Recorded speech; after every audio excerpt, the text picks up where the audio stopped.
Today we're going to be doing a first impression video of the Sig P320. This is just a stock gun.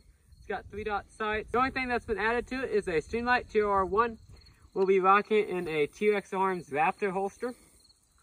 So we're going to load it up and give it a go.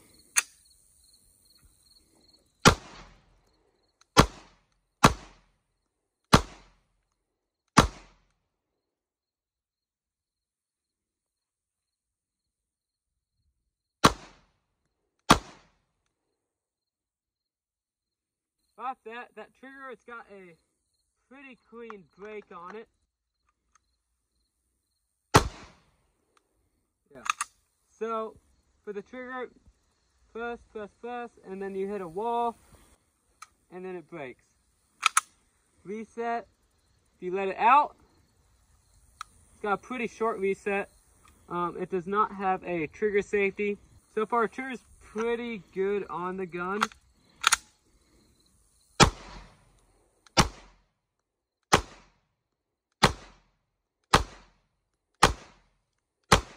So I will say the trigger is better than I was expecting it to be.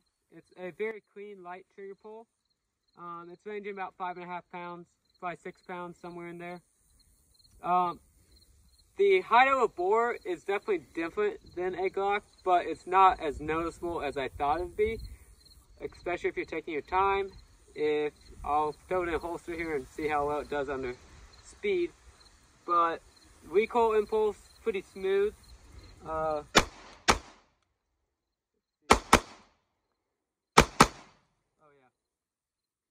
You're doing quick follow-up shots, that returns back to your point of aim pretty quickly with a proper grip. So,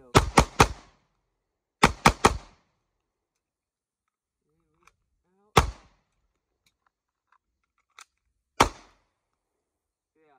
Let's see. I'm gonna throw it in the holster now, see how it does. So.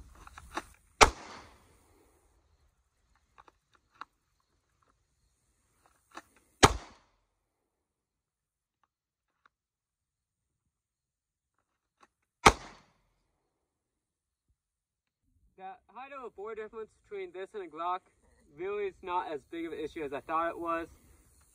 It's not the grip angle, it is different than a Glock. Once you get used to it, it's not a big issue. I figured that out in the first mag. It's really not, for quick follow-up shots, it's basically like any other polymer frame gun. It's very doable, but this is a new P320. Since Sig had their issues with the first batch having drop safety issues, this does have the new trigger in it, and it is drop safe. It does also have a firing pin safety. It's going to be pretty comparable to any other modern polymer frame gun. The sights, they're 3-dot sights. They're pretty easy to pick up, just like other sights. It does have a shelf on that rear sight, so if you are shooting, you have to do one-hand manipulation. Quick. You can rack it off. And there, I totally messed that up. So with the shelf, you can rack it off your belt to do one-hand manipulation with the gun. Say it malfunctions. All defensive guns should have a way to run it one-handed. You got metal magazines. So far, it's been pretty reliable. This is a borrowed gun from a friend. He's got close to 1,000, 2,000 rounds to it. I've been with him most of the time we shot it. I haven't shot it yet. He's had basically no issues with it. And for you lefties, this gun is ambidextrous. Right now it is set up for a right-handed configuration. But you can switch the magazine release over to the other side or use your middle finger. And then the slide catch slide release is ambidextrous, so you can hit that on either side. And it is still usable if you're left-handed. So. A few cons, the magazines are pretty expensive. We did stop by and pick up 2 more before we came here.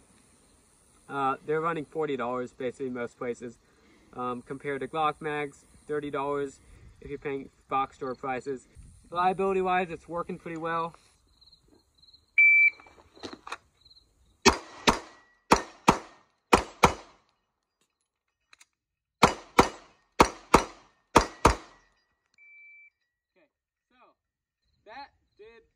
well. We're just using iron sights. Earlier I was using a red dot, but with that in mind, at 10 yards, the El Presidente, with the reload, we're at 9.08. So, for my first impression, I hate to admit it, but I'm kind of impressed with the Sig. It's just another polymer frame gun, pretty comparable to a Glock.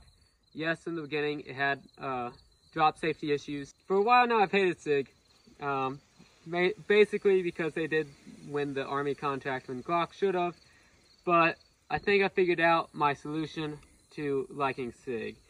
So this is still first impression, but I'm gonna look forward to doing an actual review over this Glock, but I think I figured out my solution to making the perfect Sig.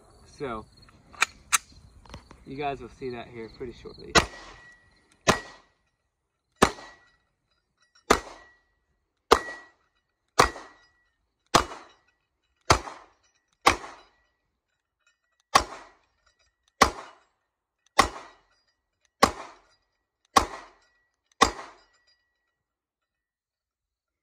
Figured out how to fix a Sig. How to fix a Sig P320.